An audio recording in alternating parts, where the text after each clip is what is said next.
तुम्ही जर आपला अँड्रॉइड ॲप डाउनलोड केलं असेल तर ते नक्की करा. MPSC tricks bye Ajay Kumar असं गुगल प्ले स्टोरवरून ते ॲप्लिकेशन तुम्ही डाउनलोड करू शकता किंवा त्या ॲप्लिकेशनची लिंक डिस्क्रिप्शन बॉक्समध्ये तुम्हाला पाहायला मिळेल, तिथून तुम्ही ते डाउनलोड करा.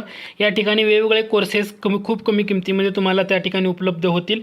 त्याचप्रमाणे चालू घडामोडीचे महत्त्वाचे कोर्सेससुद्धा या ठिकाणी उपलब्ध आहेत. तर हे ॲप्लिकेशन नक्की डाउनलोड करा आणि जास्तीत जास्त तुमच्या मित्रांना शेअर करा. याचा मान त्या टॉपिकनुसार आपण 900 प्रश्न कव्हर केलेले आहेत. सगळे इतिहासाच्या रिलेटेड सगळं महत्त्वाचा घटक तुम्हाला त्या ठिकाणी पाहायला मिळेल. तर संदर्भाचे स्पष्टीकरण तुम्हाला त्या ठिकाणी बघायला मिळेल आणि याचा उपयोग तुम्हाला येणाऱ्या सर्व स्पर्धा परीक्षेसाठी होईल. या कोर्सची फी फक्त 99 रुपये आहे. या कोर्सच्या सोबत तुम्हाला काय आणखी मिळणार आहे, गाठाळ आणि कठारे सरांच्या पुस्तकावर आपण जे प्रश्न तयार केले होते ते प्रश्नसुद्धा तुम्हाला त्या ठिकाणी मिळणार आहेत.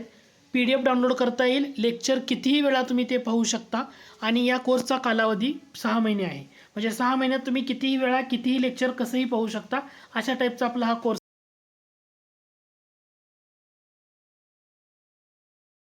हिकी यांच्याकडे जातो. 29 जानेवारी 1780 रोजी खालीलपैकी कोणत्या नावाने हिकी यांनी हे साप्ताहिक सुरू केलं?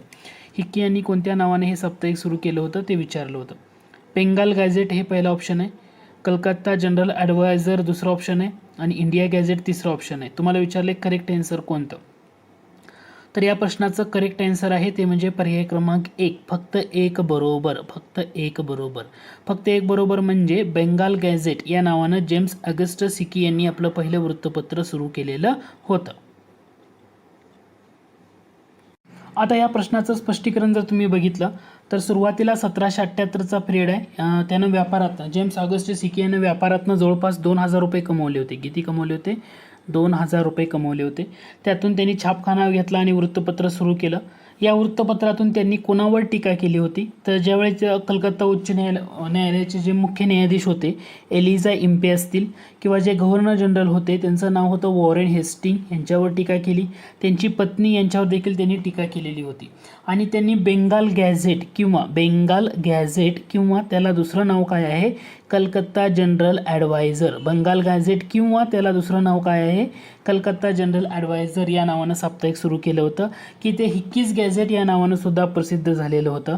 आणि ह्याच वर्तमानपत्राला भारताचं पहिलं वर्तमानपत्र म्हणून मानलं जातं. लक्षात येते का पॉईंट? ओके.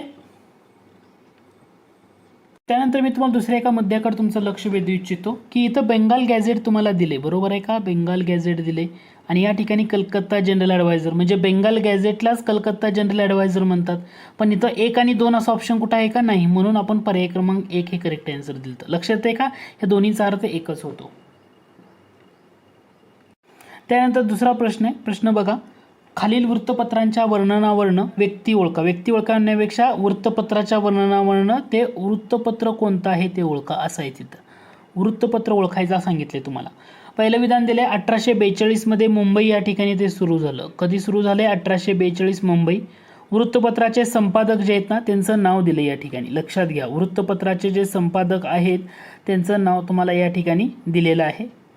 1 मिनिट बस. नाव आहे वीरेश्वर सदाशिव छत्रे. इंग्रजी वृत्तपत्राचं अनुकरण करताना मृत्यूलेख जे देताना वर खाली काळसर जाड रेषा वापरण्याची प्रथा या वृत्तपत्रानं सुरू केली. वर खाली काळसर जाड रेषा वापरण्याची प्रथा यामधून सुरू झाली. तर तुम्हाला विचारले ते वृत्तपत्र कोणतं? ऑप्शन आहेत ज्ञानोदय, ज्ञानप्रकाश, ज्ञानसिंधू आणि यापैकी नाही.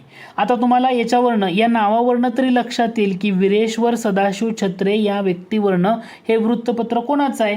तर करेक्ट आन्सर येतं हे ज्ञानसिंधू वृत्तपत्र आहे. ज्ञानसिंधू म्हटलं वीरेश्वर सदाशिव छत्रे हे ते नाव आहे. परंतु ह्या ज्ञानसिंधूचं महत्त्वाचं वैशिष्ट्य काय आहे की जेव्हा या वृत्तपत्राचं म्हणजे इंग्रजी वृत्तपत्राचं अनुकरण करून यांनी जे मृत्यूलेख देताना वर खाली काळसर जाड रेषा वापरण्याची प्रथा यामधून सुरू झाली. त्यामुळे हा घटक सुद्धा तेवढाच तुम्हाला महत्त्वाचा ठरतो.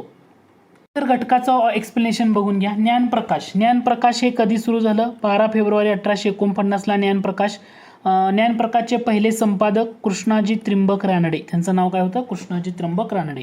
ज्ञानप्रकाश कधी निघत होतं? सोमवारी निघत होतं. ज्ञानप्रकाश सोमवारी निघायचं. ज्ञानोदय हे पत्र म्हटलं अहमदनगरमधून सुरू झालं. अमेरिकन मिशनरींनी सुरू केलेलं होतं. पहिला अंक जूनमध्ये निघाला होता 1842ला आणि पहिले संपादक होते रे हेनरी व्हॅलेंटाईन. हे नाव लक्षात घ्या. रे हेनरी व्हॅलेंटाईन पहिले संपादक होते. ज्ञानोदयच्या बाबतीमध्ये काही इतर गोष्टी म्हणजे पहिल्यांदा ज्ञानोदय हे मासिक होतं. त्याच्यानंतर 1845 पासून ते पाक्षिक स्वरूपात निघू लागलं. 1873 नंतर त्याची 12 पानं करण्यात आली आणि हे साप्ताहिक स्वरूपामध्ये निघायला सुरुवात झाली. ते ज्ञानोदय महत्त्वाचं. आता जेव्हा भारतामध्ये पहिल्यांदा रेल्वे सुरू झाली तेव्हा ज्ञानोदयमध्ये कोणत्या अंकानं किंवा कोणत्या नावानं ती प्रसिद्ध करण्यात आली? चाक्या मसोबा हे नावानं ती जाहिरात त्या ठिकाणी प्रसिद्ध करण्यात आली किंवा ती बातमी प्रसिद्ध करण्यात आली. भारतामध्ये जेव्हा पहिल्यांदा रेल्वे सुरू झाली तेव्हा चाक्या मसोबा या नावानं ज्ञानोदयमध्ये बातमी आलेली होती. त्याचंही ते वैशिष्ट्य आहे. किंवा एखादा नकाशा छापायचा असेल, भारतातल्या कोणत्या वृत्तपत्रानं पहिल्यांदा नकाशा छापला तर ते येतं ज्ञानोदय. ज्ञानोदयनं पहिल्यांदा नकाशा छापला होता. त्यानंतर पुढचा प्रश्न आहे तो म्हणजे नेमस्त राजकारणाचं मुखपत्र म्हणून खालीलपैकी कोणत्या वृत्तपत्राने मावळवादी कालखंडामध्ये महत्त्वाची भूमिका बजावली? नेमस्त राजकारणाचं मुखपत्र ज्ञानोदय, ज्ञानप्रकाश, ज्ञानसिंधू का सुबोध पत्रिका? करेक्ट आन्सर येतं ज्ञानप्रकाश. मी आता एक्सप्लेन करतो ते काय येतं, कसं येतं. पॉईंट लक्षात घ्या. नेमस्त राजकारणाचं मुखपत्र म्हणून कोणत्या वृत्तपत्राने महत्त्वाची भूमिका बजावली? करेक्ट आन्सर असणार आहे ज्ञानप्रकाश. दिलेल्या ऑप्शनमध्ये आपण एक एक ऑप्शनपासून सुरुवात करू. सुबोध पत्रिका. सुबोध पत्रिका प्रार्थना समाजाचं मुखपत्र. हे सुबोध पत्रिका सुरुवात झाली होती 1873. इथं 1873 पाहिजे. 1873 मध्ये सुबोध पत्रिका. सुबोध पत्रिकामधला महत्त्वाचा घटक काय? राजकारण विषयक मजकूर नसायचा. म्हणजे सुबोध पत्रिकामध्ये फक्त काय राजकारण विषयकच मजकूर नसायचा, त्याच्यामध्ये फक्त समाजकारण व त्यातील धर्मकारण असा घटक असायचा. ओके, हे लक्षात ठेवा. सुबोध पत्रिकेमध्ये राजकारणाचा कोणताही मुद्दा नव्हता. नेमस्त काय आपल्याला प्रश्न विचार, लक्षात काय ठेवायचं? सुबोध पत्रिका प्रार्थना समाजाचं मुखपत्र. त्याच्यामध्ये राजकारण विषयक मजकूर असायचा का? नाही. त्याच्यामध्ये समाजकारण आणि दुसरा घटक येतो धर्मकारण. हे पत्रिकेचं मुख्य क्षेत्र होतं. म्हणजे कार्यक्षेत्र काय? राजकारण हे कार्यक्षेत्र सुबोध पत्रिकाचं नव्हतं. सुबोध पत्रिका इंग्रजीमधून पण झाले, मराठीमधून झाले, काही काळ गुजराती भाषेमधून सुद्धा प्रसिद्ध झाले. समजा तुम्हाला परीक्षेला असं विचारलं कोणत्या वृत्तपत्राचं ब्रीदवाक्य सत्यमेव जयते होतं? सत्यमेव जयते हे ब्रीदवाक्य कोणत्या वृत्तपत्राचं होतं? तर हे होतं सुबोध पत्रिका या वृत्तपत्राचं. लक्षात राहू द्या, सत्यमेव जयते हे काय होतं? ब्रीदवाक्य. आता सुबोध पत्रिकेमध्ये काही लोकांनी महत्त्वाचं लेखन केले. त्याच्यामध्ये मामा परमानंद. एकदा परीक्षेला विचारले बघा, मामा परमानंद हे सत्यशोधक समाजाच्या संदर्भात येतात का? तर नाही, प्रार्थना समाजाच्या संदर्भात येतात. राज्यसेवा मुख्य 2016ला याच्यावर प्रश्न होता. राघव भांडारकर म्हणजे SNDT विद्यापीठाचे पहिले कुलगुरू असतील, किंवा दुसरं म्हणजे जे मुंबई विद्यापीठाचे पहिले पदवीधर आहेत ते सुद्धा. यांचं मूळ आडनाव पत्की होतं.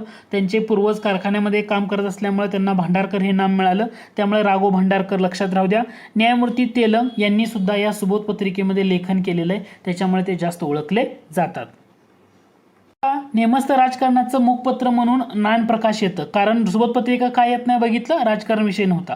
ज्ञानप्रकाश हे 100 वर्षापेक्षा अधिक काळ चालले. ज्ञानप्रकाश हे 100 वर्षापेक्षा अधिक काळ चाललेलं आहे. 1853 1849ला सुरुवात झाली.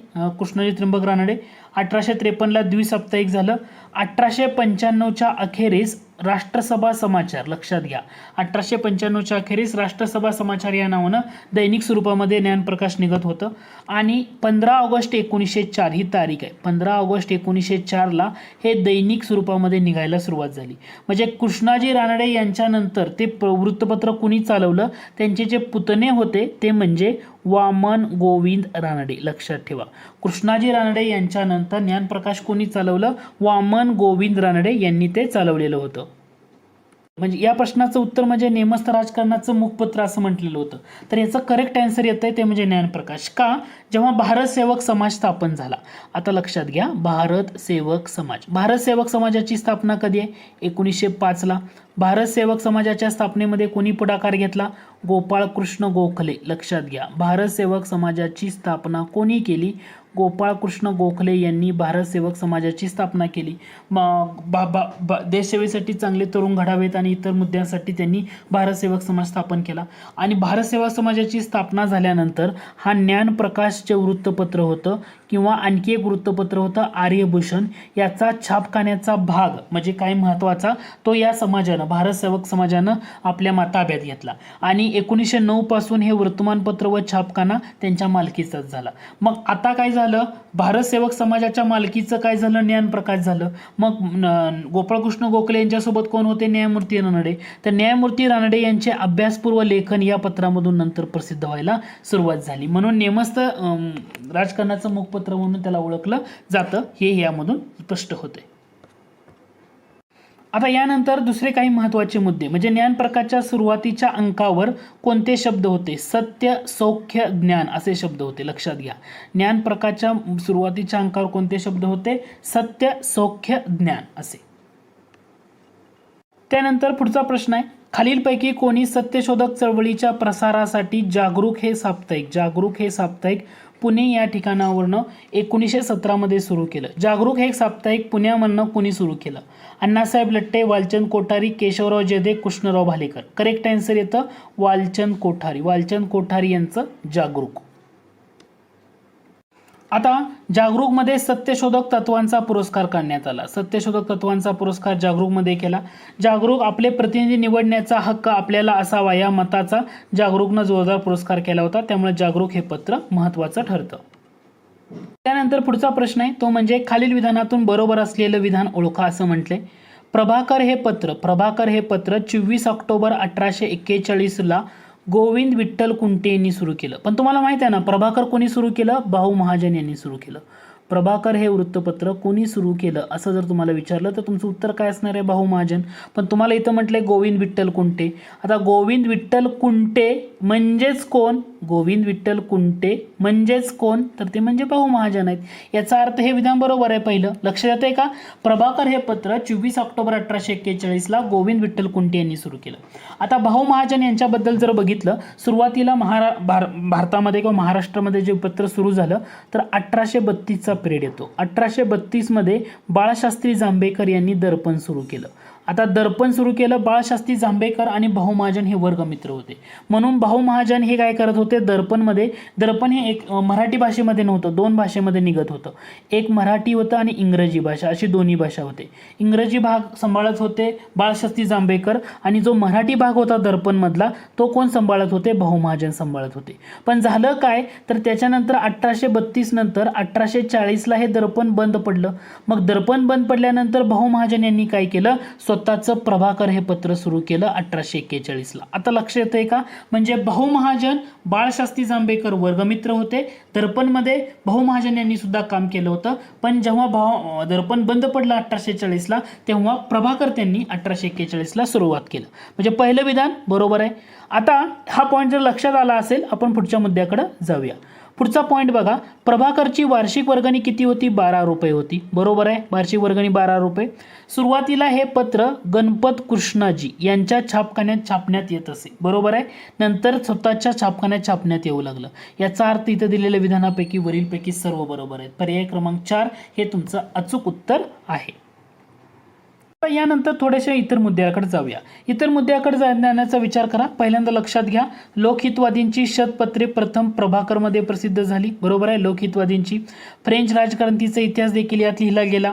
इंग्रजी राजपद्धतीवरील टीका प्रथम प्रभाकरमध्ये झाली. लक्षात घ्या, इंग्रजी राजपद्धतीवरची पहिल्यांदा टीका कुठून झाली, प्रभाकरमधून झाली. जवळपास 25 वर्षापर्यंत टिकलं आणि भारतातील अनेक वृत्तपत्रामधला मजकूर भाषांतर करून या पत्रामध्ये छापला जात होता. लक्षात येते का, तर तुम्हाला हा पॉईंट म्हणजे भारतातील आणि महाराष्ट्रातील वृत्तपत्रे हे प्रश्नोत्तराच्या स्वरूपामध्ये आपण कव्हर करा. खालीलपैकी कोणी लिहिली होती. इंदुप्रकाश वृत्तपत्रामधून न्यू लॅम्प ओल्ड या नावाची लेख मला. न्यायमूर्ती Ranade, Vishnushastri Pandit, Arvind Ghosh, Parshuram Shastri Ranade. New lamp for old एमपीएससीला पण बऱ्याच वेळा या घटकावर विचारले. करेक्ट आन्सर येतं अरविंद घोष यांनी लिहिली. कुणी लिहिली असं विचारलं तर अरविंद घोष यांनी लिहिली. इंदुप्रकाश या वृत्तपत्राबद्दल थोड्याशा गोष्टी लक्षात घ्या. इंदुप्रकाश म्हटलं की आपल्या डोळ्यासमोर एक नाव येतं, ते म्हणजे विष्णुशास्त्री पंडित. पण सुरुवात घटक कसा होतो, इंदुप्रकाश हे जानेवारी 1862 ला सुरू झालं. ठीक आहे, इंदुप्रकाश जेव्हा सुरू झालं तेव्हा त्याच्यामध्ये दोन भाग होते, एक मराठी भाग होता आणि दुसरा इंग्रजी विभाग होता. त्या मराठी विभागाचं संपादक कोण होते तर जनार्दन सखाराम गाडगीळ होते. इंदुप्रकाश या वृत्तपत्रामधील मराठी विभागाचे संपादक कोण होते, जनार्दन सखाराम गाडगीळ. आणि इंग्रजी विभाग विभाग जो होता तर पहिल्या 4 महिन्यामध्ये जो इंग्रजी विभाग होता त्याचं संपादक पद कोणी भूषवलं होतं तर न्यायमूर्ती महादेव गोविंद रानडे. म्हणजे न्यायमूर्ती रानडे यांनी इंग्रजी विभाग होता ना तो 4 महिन्यासाठी सांभाळलेला होता. त्याच्यानंतर काय केलं त्यांनी ते पद सोडलं.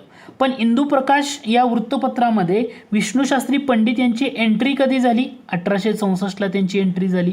त्यांनी इंदुप्रकाशचे उपसंपादक म्हणून आगमन झालं आणि इंदुप्रकाश या वृत्तपत्राला नावारूपाला आणण्याचं कार्य कोणी केलं तर तुमचं उत्तर असणार आहे विष्णुशास्त्री पंडित. विष्णुशास्त्री पंडित यांनी इंदुप्रकाश या वृत्तपत्राला नावारूपाला आणण्याचं कार्य केलं.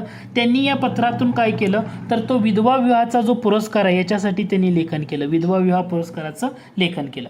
आता इंदुप्रकाशच्या इंग्रजी विभागाचं संपादक काही काळासाठी जे सर नारायण चंदावरकर जे होते सर नारायण चंदावरकर यांनी सुद्धा भूषवलेलं होतं. जवळपास 6 महिने सर नारायण चंदावरकर काय होते इंदुप्रकाशचे संपादक राहिले होते. परंतु सर नारायण चंदावरकर काय होते तर ते सरकारी सेवक होते. त्यांनी स्वतः आपल्या नावानं लेख लिहिले नाहीत. त्यांनी एका टोपण नावाने इंदुप्रकाशमध्ये लेखन केलं आणि ते टोपण नाव होतं पॉलिटिकल ऋषी. त्यांनी म्हणजे तुम्हाला लक्ष येतंय का सर नारायण चंदावरकर यांनी इंदुप्रकाश या वृत्तपत्रामधून जे लेखन केलं त्यासाठी त्यांनी कोणतं टोपण नाव वापरलं तर पॉलिटिकल ऋषी या टोपण नावाने त्यांनी त्या ठिकाणी लेखन केलं. आता मुद्दा तुमच्या लक्षात आला असेल. आपला पुढचा प्रश्न आहे तो म्हणजे 4 जानेवारी 1881 रोजी 4 जानेवारी 1881 रोजी खालीलपैकी कोणते वृत्तपत्र पुण्याहून सुरू झाले. केसरी, मराठा, सुधारक का प्रभाकर असं उत्तर तुम्हाला ऑप्शन दिलेले आहे. 4 जानेवारी म्हटलं करेक्ट आन्सर असणार आहे केसरी. कारण मराठा कधी सुरू झालं मराठा सुरू झालं होतं 2 जानेवारी 1881ला. मराठा हे वृत्तपत्र कोणत्या भाषेमधून होतं तर ते इंग्रजी भाषेमधून होतं. लोकमान्य टिळकांनी सुरू केलेलं हे पत्र होतं आणि याचं संपादक कोण करत होते तर स्वतः लोकमान्य टिळक करत होते. ओके मराठा जे होतं याचं स्वतः संपादक कोण करत होते लोकमान्य टिळक. 4 जानेवारी 1881ला केसरी सुरू झालं. केसरी हे मराठी भाषेमधून होतं. कोणत्या भाषेचं होतं ते मराठी आणि मराठी भाषेचं याचं संपादक पण कोण करत होते तर त्यांचं नाव आहे गोपाळ गणेश आगरकर. गोपाळ गणेश आगरकर. आता गोपाळ गणेश आगरकर यांनी केसरीचा राजीनामा केव्हा दिला तर यांनी राजीनामा दिला होता कधी दिला होता 1887. 1887ला केसरीचा राजीनामा गोपाळ गणेश आगरकरांनी दिला आणि गोपाळ गणेश आगरकरांनी सुधारक सुरू केलं. सुधारक हे पत्र त्यांचं स्वतःचं सुरू केलं. सुधारक कधी सुरू केलं 1888ला सुरू केलेलं होतं. आता गोपाळ गणेश आगरकर हे फर्ग्युसन कॉलेज जेव्हा स्थापन झालं या फर्ग्युसन कॉलेजमध्ये प्राचार्य राहिले होते. फर्ग्युसन कॉलेजचे कितवे प्राचार्य म्हणून ओळखलं जातं दुसरे प्राचार्य होते. आता गोपाळ गणेश आगरकरांचं निधन कधी आहे 1895ला तर त्यांनी 1892 पासून जवळपास 1895 पर्यंत फर्ग्युसन कॉलेजचे दुसरे प्राचार्य म्हणून त्यांनी तिथं आपलं काम पाहिलेलं होतं. लक्षात येतंय का तुम्हाला परीक्षेला काय केलं होतं मराठा म्हणजे इंग्रजी भाषेमधलं होतं मराठीमध्ये नव्हतं. लोकमान्य टिळक संपादक करत होते. 2 जानेवारीला सुरू झालं होतं 1881ला आणि केसरी 4 जानेवारी 1881ला सुरू झालं की जे मराठी भाषेमध्ये होतं आणि आगरकर संपादक राहिले होते त्याचे कारण आगरकरांकडे चालवायला दिलेलं होतं आणि राजीनामा त्यांनी 1887ला दिला आणि 88ला सुधारक सुरू केलं. म्हणजे या ठिकाणी मी तुम्हाला तेच सांगितले मराठा 2 जानेवारी 1881 बरोबर आहे इंग्रजी भाषेतून प्रसिद्ध होत असत टिळक लेखन करत. केसरी 4 जानेवारी 1881 मराठीमधून प्रसिद्ध होत होतं आगरकर लेखन करत होते. टिळकांचं जेव्हा निधन झालं आता एकतर 1887चा मुद्दा आहे 1887ला आगरकर सोडून गेले. मग टिळकांच्या निधनानंतर केसरी आणि मराठा या वृत्तपत्राची जबाबदारी कोणी निभावली तर ती निभावली होती न.चि. केळकर. न.चि. केळकर म्हणजे नरसिंह चिंतामण केळकर. आता नरसिंह चिंतामण केळकर म्हणजे कोण किंवा त्यांच्याबद्दल एक्स्ट्रा घटक लक्षात घेताना घटक लक्षात घ्या. टिळकांनी जेव्हा होम रूल लीग सुरू केली